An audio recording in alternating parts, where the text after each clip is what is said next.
Assalamualaikum warahmatullahi wabarakatuh. Kami dari kelompok 4 akan menjelaskan tentang materi lintasan dan sirkuit Hamilton. Di sini ada saya sendiri, Noval Giraldi Hendarman, dan teman saya, Fitian Dia, dan juga Raihan Oktareza. Jadi, lintasan Hamilton itu adalah lintasan yang terbentuk dari hasil perhubungan tiap-tiap simpul pada suatu graf dengan syarat semua simpul harus terlewati sebanyak satu kali saja. Nah, berikut ada contohnya. Nah, ini merupakan contoh dari lintasan Hamilton. Karena semua simpul terlewati sebanyak satu kali dari A sampai D. Nah, ini yang bukan merupakan contoh dari lintasan Hamilton karena titik A tidak dilewati. Selanjutnya ada sirkuit Hamilton. Apabila lintasan Hamilton yang berhasil menemui titik simpul awal dan membentuk sebuah lintasan tertutup atau yang dinamakan sirkuit, maka lintasan itu berubah menjadi sirkuit Hamilton. Dengan kata lain, sirkuit Hamilton itu adalah sirkuit yang melalui tiap vertex di dalam graf tepat satu kali, kecuali vertex asal yang sekaligus vertex akhir yang dilalui dua kali. Berikut ada contohnya. Nah, contoh ini bukan merupakan sirkuit Hamilton karena vertex A itu tidak menutup atau dilalui dua kali. Nah, selanjutnya ada contoh dari sirkuit Hamilton. Jadi A itu dilalui dua kali sebagai penutup dan sebagai awalan.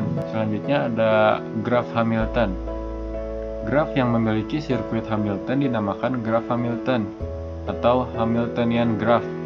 Sedangkan graf yang hanya memiliki lintasan Hamilton disebut graf semi Hamilton atau semi Hamiltonian graph. Berikut adalah contohnya. Ini graf Hamilton dan ini semi graf Hamilton. Ya, sekarang kita masuk ke teorema Hamilton. Ada 5 teorema. Yang pertama, jika G ada graf sederhana. Nah, graf sederhana itu apa? Pertanyaan yang harus kita tahu. Nah, jika kita lihat di sini, yang graf ini adalah graf sederhana. Kenapa? Karena graf sederhana itu adalah graf yang tidak memiliki sisi ganda dan sisi gelang. Apa itu sisi ganda? Sisi ganda itu adalah contohnya seperti ini. Nah, ini adalah sisi ganda karena pada dua simpul ada dua sisi. Sementara sisi gelang adalah sisi yang berputar seperti ini. Ini adalah sisi gelang.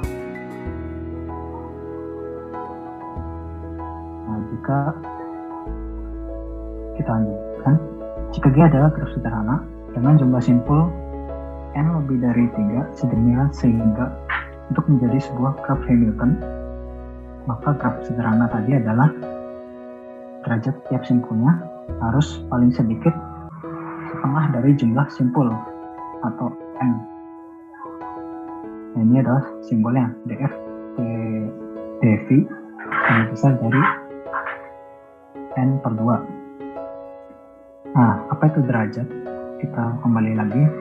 Derajat itu adalah jumlah sisi yang berkaitan di setiap simpul. Misalnya di E ini derajatnya adalah 2 karena ada dua sisi, 1 dan 2. Yang di A juga derajatnya 2, 1, 2. Yang di B 1, 2. Yang C 1, 2. Yang D 1, 2. Maka semua masing-masing simpul di graf ini derajatnya 2. Nah, derajatnya 2 paling sedikit adalah setengah dari jumlah simpul. Jumlah simpulnya tadi 5. Setengahnya berarti 2,5. Nah, karena bilangan jumlah simpul itu bilangan bulat, tidak mungkin desimal, maka dibulatkan ke bawah menjadi 2. berarti maksimal jumlah adalah derajatnya 2. Nah, ini berarti memenuhi karena semuanya 2. Maka graf ini adalah graf Hamilton. Nah, teorema yang kedua, jika G adalah graf sederhana dengan n buah simpul lebih dari 3, demikian sehingga derajat pada simpul V ditambah derajat pada simpul U lebih besar dari jumlah simpulnya. Untuk setiap pasang simpul tidak berhingga U dan V, maka G adalah graf Hamilton. Apa itu simpul tidak bertetangga? Nah, simpul tidak bertetangga itu adalah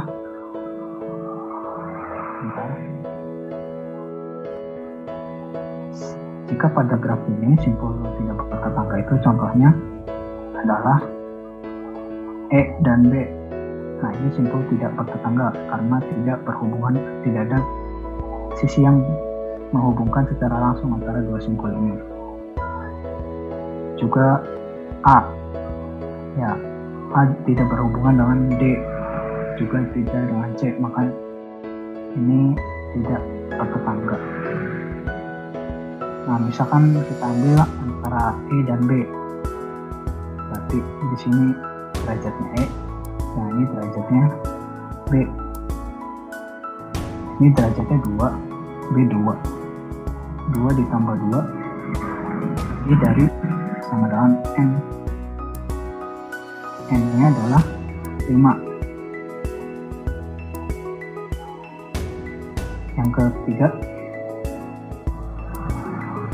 setiap graf lengkap adalah graf Hamilton. Graf lengkap itu apa? Graf lengkap itu adalah graf yang masing-masing simpulnya berkaitan dengan simpul lain. Ini bukan graf lengkap, bukan. Jika ingin disebut graf lengkap, maka harus semua simpul berhubung dengan simpul lain. A ini belum berhubungan dengan D, maka harus dihubungkan dengan D dan juga C. Yang E juga belum berhubungan dengan B dan C, maka agar berhubungan harus ada sisi yang menghubungkannya.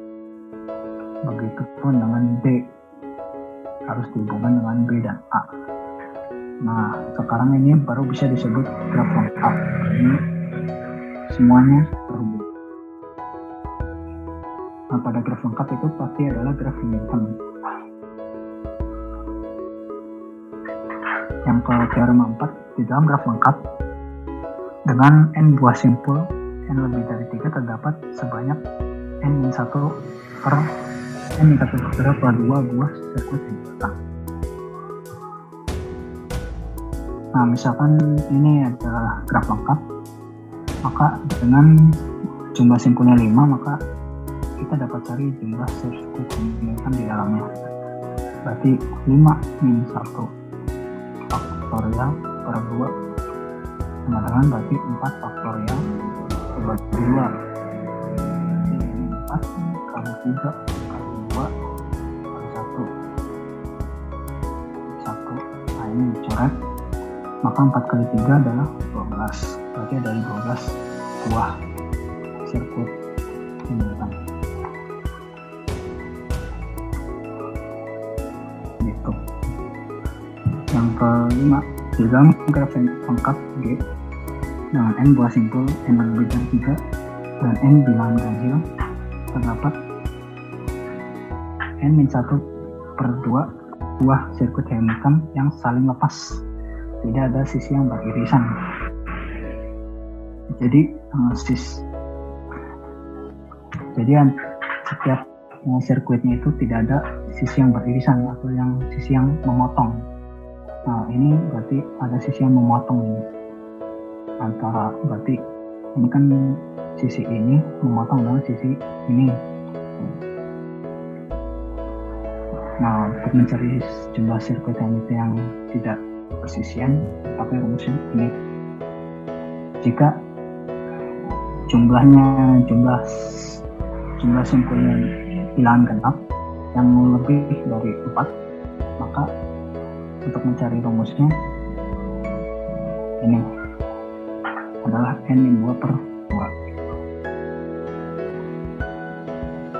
Selanjutnya adalah contoh penerapan lintasan dan sirkuit Hamilton. Yang pertama dalam perencanaan lintasan transportasi berbasis rel. Dalam contoh ini, dalam contoh perencanaan lintasan kereta api, dengan teori ini dapat dilakukan penentuan ruas rel di mana saja yang harus dilewati oleh sebuah kereta dalam suatu perjalanan ke kota lain. Dengan begitu, tidak akan terjadi tabrakan antara dua kereta dengan arah tujuan yang berlawanan satu jalur rel kereta. Kemudian contoh kedua ada dalam permainan catur yang dinamakan open contexture, yaitu kuda cepat satu kali lintasannya maksimal sebanyak 64 dalam sebuah papan catur. Lalu kemudian yang terakhir adalah closed contexture, yaitu merupakan penerapan sirkuit Hamilton. Kuda melalui persegi sebanyak satu kali tepat, namun kuda ini kembali ke persegi awal. Jadi seperti itu untuk penerapannya. Selanjutnya kita masuk ke contoh soal. Di sini ada sebuah graf dengan 4 buah simpul. Pertanyaannya, apakah graf ini termasuk ke dalam graf Hamilton? Apakah graf ini termasuk ke dalam graf Hamilton?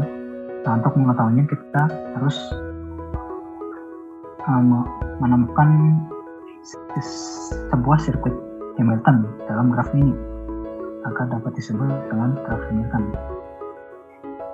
Nah, jawabannya ya, karena di dalam graf ini ada sirkuit Hamilton, yaitu dimulai dari A ke B ke C ke D lalu ke A. Agar lebih jelas,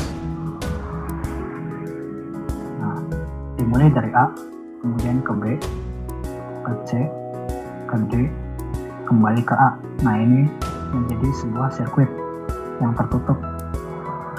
Maka graf ini disebut dengan graf Hamilton. Nah, bagaimana dengan lintasan Hamilton?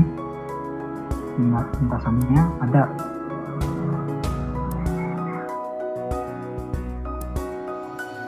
dari A, B, C, D, ada A, B, D, C, ada A, D, B, C, D, ada D, C, D, A.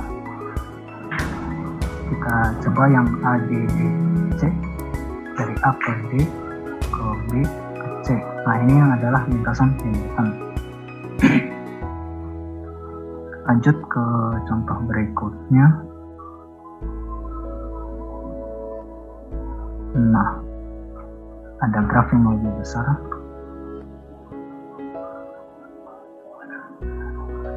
Nah, ini adalah graf yang disebut dengan graf dodecahedron.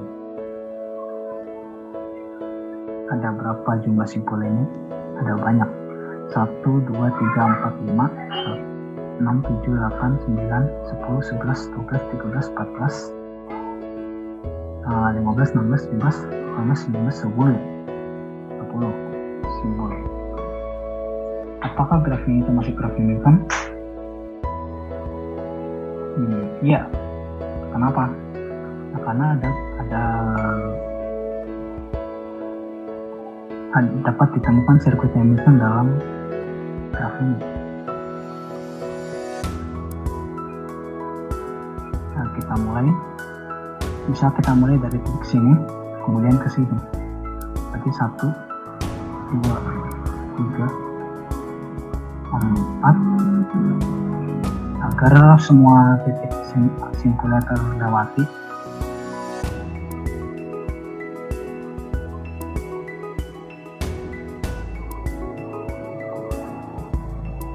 nah ini terlewati ke sini, ke sini, ke sini,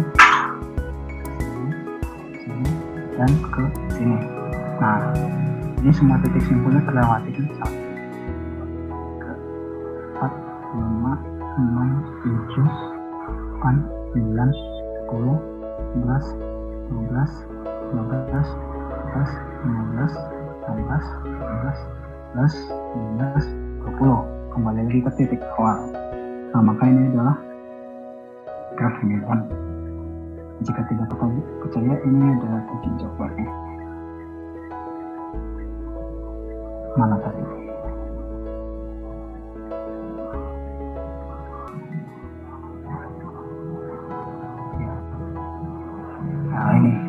jadi semua titiknya terlewati. Ya, mungkin cukup sekian dari kami. Kurang lebihnya mohon maaf. Jika video ini bermanfaat, silakan di like, subscribe, dan jika ada pertanyaan silakan diketik di kolom komentar.